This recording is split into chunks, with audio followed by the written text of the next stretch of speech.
All right. Um, so I uh, I think I remember what we talked about last time, but I wanted to continue it. Do you remember what we talked about last time? I do. It was whether people, I don't know if I'm wording this correctly, but I remember that we were talking about, I mean, specifically in adults, if all adults want to do the right thing and seek the truth, or do they want to seek the truth but also seek their own, or seek it for their own intentions?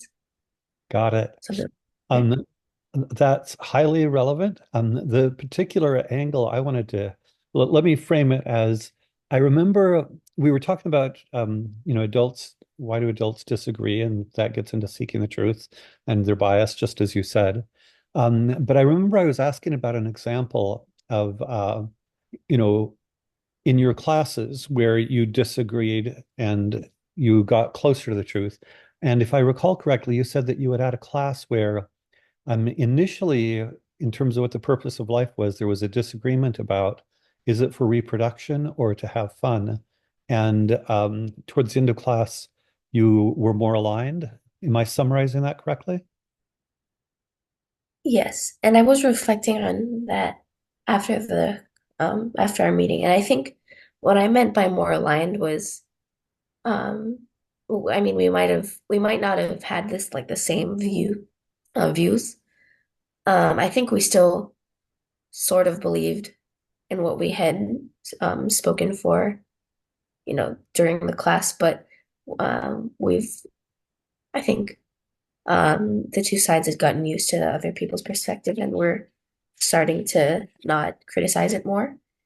And so that was a part of it. And also, I think my classmates and I began to realize that there maybe didn't need to be just one thing. It could be the both of them.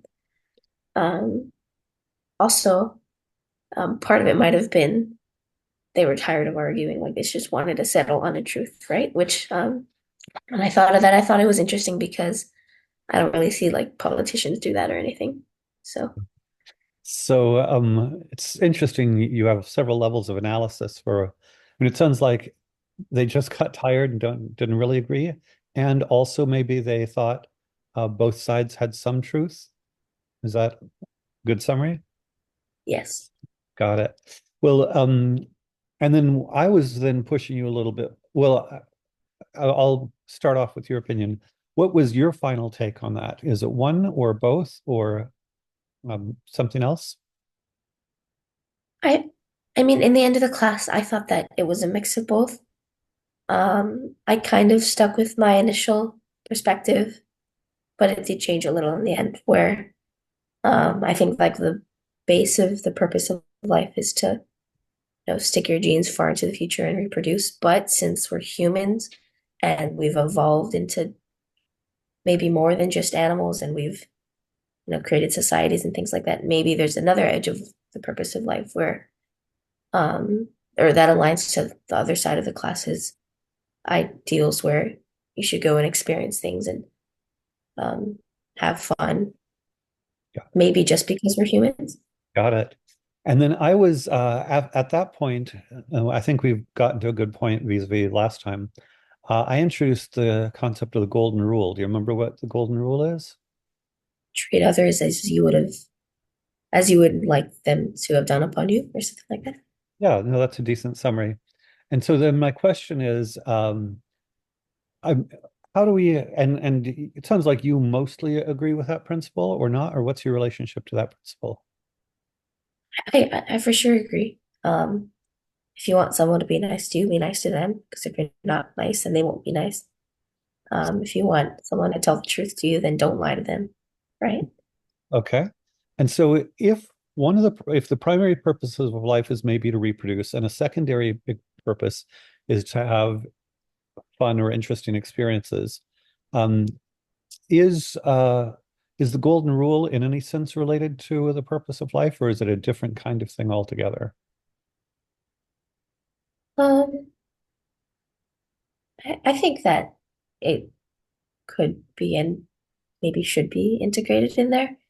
Um, I don't really, off the top of my head, see how it could relate to, um, I mean, like reproduction and growing the species, but maybe in the part where you're supposed to have fun and experience things, and meet new people, then that rule might be applied. But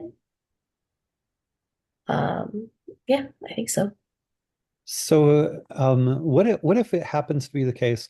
Would you agree that different people have fun in different ways, that different people value different kinds of experiences? I mean, I think that people do value different kinds of experiences. I think, or I don't really understand what your question was.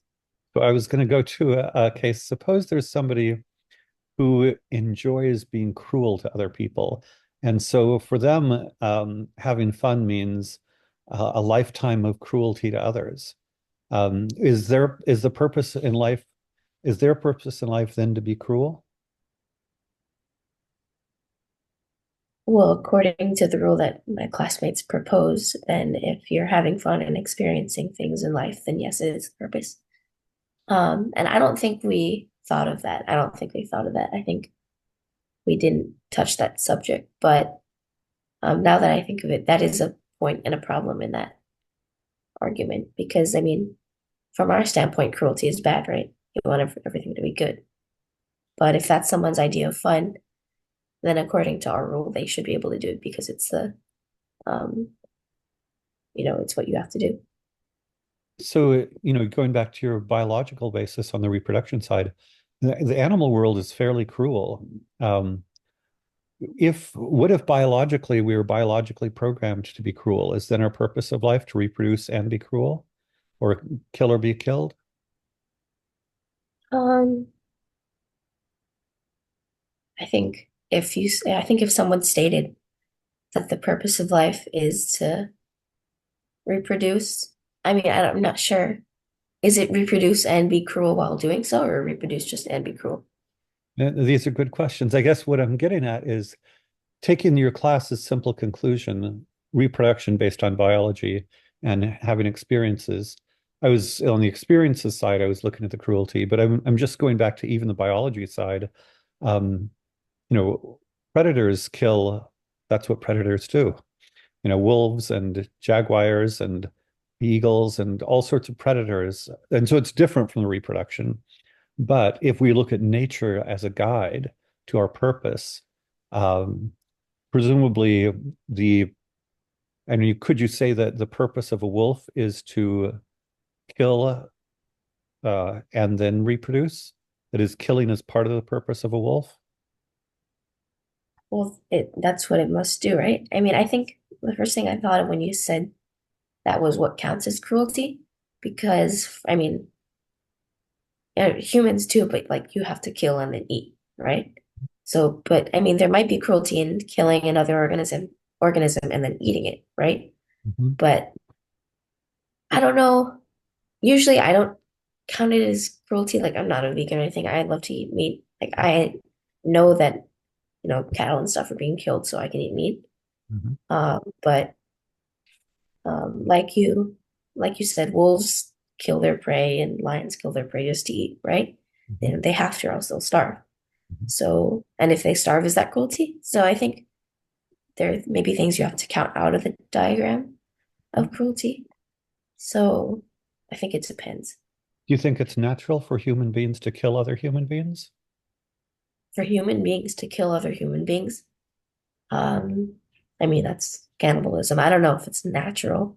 I mean, the whole point, according to my classmates' perspective, is that the whole point of life is to reproduce, right? So if you're killing other humans, what's the point of reproducing? So it's I'm not just killing to eat. I misled you by following that, following up on the wolf thing, but simply war, going to, and most war, some war includes cannibalism, but most war does not. So, but certainly war has been part of the human condition for a very long time. And in wars, people kill other people. Do you think that the violence of war is part of human nature? Um, well, if you're talking about human nature, then maybe because human nature is what started those wars. Um, it might have been over power or land or food or something, but something led to the fighting, and I think the fighting is very, very cruel. Mhm. You see other animals doing it too, though. So I think that might be a trait that we share with a lot of other species that is cruel and maybe not completely necessary, but we still do it and say it's cruel. So the interesting part is not completely necessary. So I guess when you think of reproduction as part of the purpose of life, it makes sense that, reproduction, maybe not of any individual, but reproduction of the species is essential because we don't reproduce. We're not, that's the end of humanity. If all human beings quit reproducing, that's the end.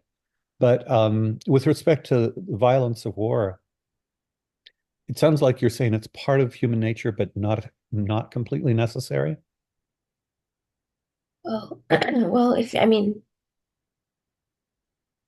so most wars, and I don't know the history of all wars. I feel like whenever I try to learn a history about a war, it's kind of complicated. Mhm. But I'm I'm assuming that I mean to the beginning of the history of most wars, there might have been something that someone could do to stop it and resolve the problem. I mean, I'm not speaking for all wars because I don't know the history of all wars. Mhm. But and maybe I'm wrong to point it towards wars because I don't know a lot about the history. Maybe um, something like this. My some of my old friends would get into arguments with my other friends when I was back in school, and sometimes I would resolve it just because I don't want to fight between my friends, Mhm. because that could lead to something bigger. Because Mhm. most of the kids in my class were very dramatic. Mhm. Um, Maybe that could kind of be in comparison to wars and warring sides and things like that. Not to say that there is a um, not to say that there's a solution for everything, Mhm. but I guess when I said completely necessary, it's like,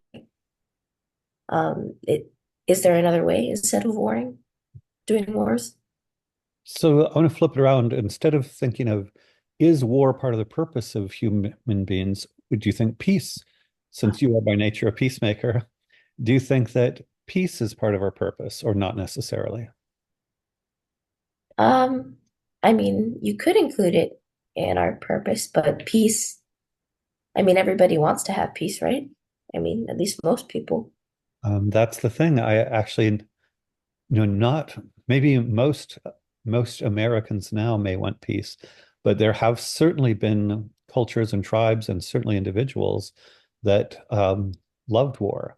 There have been people who celebrated war, and in particular, most violence is committed by young males, maybe between 15 and 25.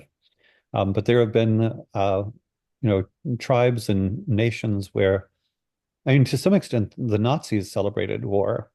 There was, and there have been lots. So it's not just to pick on the Nazis. There have been lots of cultures where at least some leaders, typically male, and some young men celebrated war.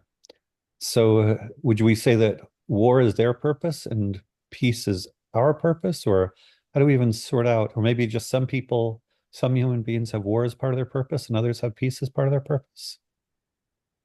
I mean, if there's wars, I don't really know because it's if it's their purpose to create chaos and lead wars, then I mean, if it's their purpose, then they must think they need to.